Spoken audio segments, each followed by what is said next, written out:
In today's video, I'm going to teach you how to import a Payroll IIF file into QuickBooks Desktop.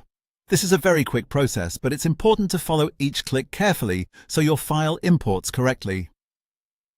If you already have your Payroll IIF file saved on your computer and QuickBooks Desktop is open, you're ready to begin. Start by going to the top menu bar inside QuickBooks Desktop and click on File. From the File menu, move down to Utilities, then choose Import, and after that click on IIF Files. This will open the Import window where you can browse for the file you want to bring into QuickBooks. Once that window appears, locate your IIF file on your computer. If you saved it in your Downloads folder, desktop, or another location, simply navigate to that folder and select the correct file.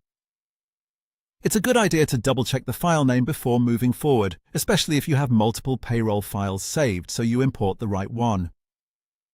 After selecting the file, click Open. QuickBooks will then prepare the file for import.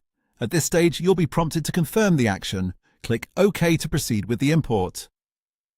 This confirmation step tells QuickBooks that you're ready to bring the data into your company file.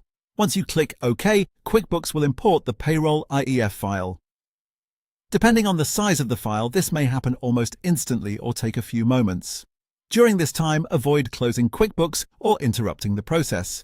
Let the import finish completely so the data can be added properly. And that's it! The Payroll IIF file has been imported into QuickBooks Desktop. As a helpful reminder, it's always best to make sure you're working in the correct company file before importing any payroll data.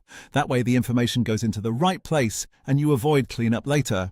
Also, if QuickBooks shows any message after the import, take a moment to read it so you can confirm everything completed successfully. Thanks for watching, and now you know how to import a Payroll IIF file into QuickBooks Desktop.